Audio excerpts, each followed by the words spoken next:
I want everybody here to ask themselves the question, why not me? It's a question I've been asking myself for a long time. Why do only other people get to go live these amazing lives filled with adventure, risk, and excitement? Why is that? And then I realized that these other people are just people who go out and do. They're not people who talk. They don't sit around and wait for life to come to them. This is a valuable thought I stumbled upon a few years ago. I'm an avid traveler. I've been around the world because that's what I love to do. I don't know everything, but I try every day to live by my own advice, and that's why I bought this van. I believe people could greatly benefit from living the van life for a period of their life. Van life is when you buy and renovate a van into a portable home like this. Living in a van can bring you out of your comfort zone, teach you new skills, and have one hell of a story to tell when you're all done. Point number one, living outside your comfort zone. So much of us talk about living outside our comfort zone for personal growth, but we need to put our money where our mouth is. Regret is powerful.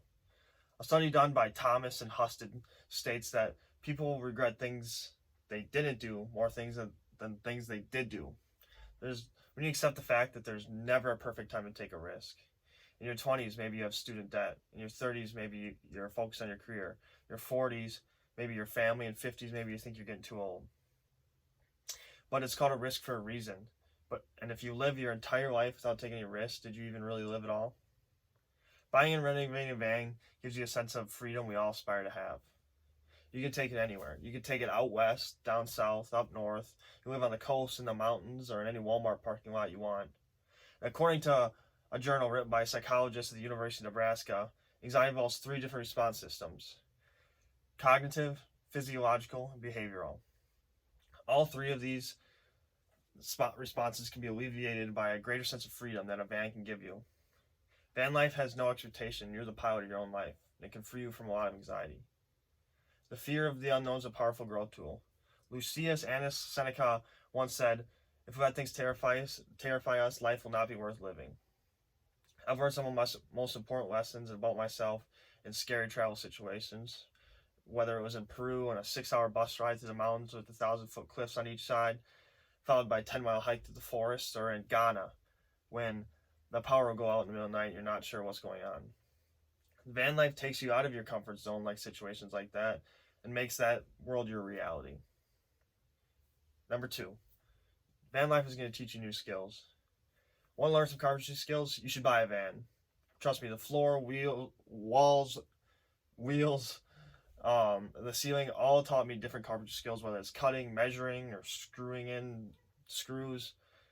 Every single thing was a good experience. So the second skill you can learn is minimalism. Do you know how small a van is? It forces you to scale down. You only bring a certain amount of pants, shirts, underwear, etc. And this really teaches you to value experience over materialism. We all say that, but do we live by it?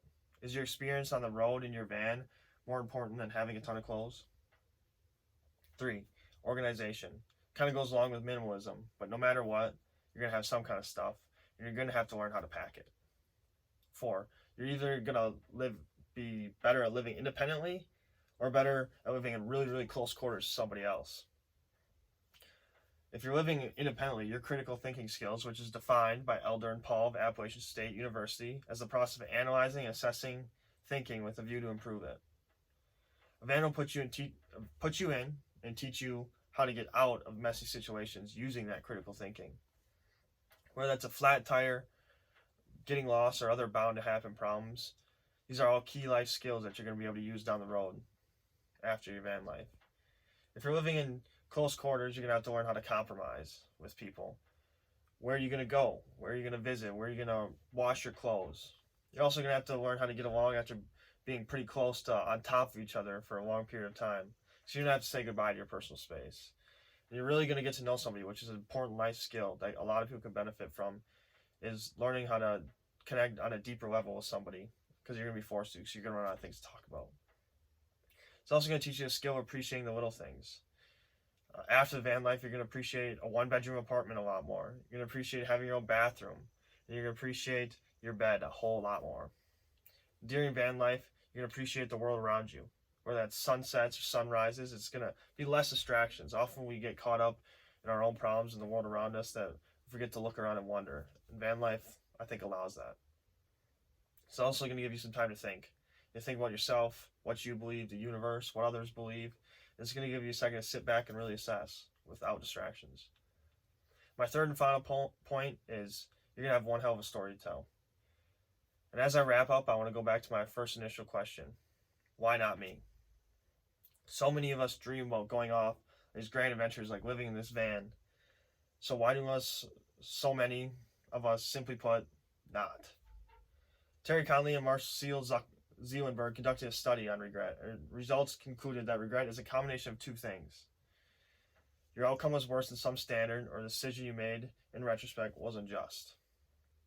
We see these forms of regret often in older people. So how can we avoid it? We need to realize it's coming. It's like somebody from the future coming to tell you some horrible event's going to happen. Of course you'd stop it. So let's look at regret the same way. Let's stop it before it can happen. Because there's already people who've made the same mistakes telling us to. One life. I developed this mantra for myself a few years ago. This isn't some cheesy motivational quote. I think it's actually a really powerful statement. One life is a constant reminder that we don't get a second try. This is it. We can't just sit around and think about living in a van or going off and road tripping with our friends in one. We need to go out and actually do it. Because, of course, there's going to be struggles. Nothing's easy. Money is a factor. But wouldn't at the end of your life, you'd rather think, I gave it all I had, or rather than, I wish I could have done more? This could be an introduction to a really great story. For many people, this could be chapter 1 of the awesome story that I know I want to tell my grandkids someday. Because I know living just an okay story doesn't really sit well for me. Living in a van is a jumpstart program for the rest of your life. This experience will push you to do more. You'll see that it doesn't have to be scary to take a chance. You'll learn new skills that will last a lifetime, and you'll meet amazing people along the way. Remember, you have one life on this planet. One. Let your adventure start in a year of living in a van and driving off into the sunset. Thank you.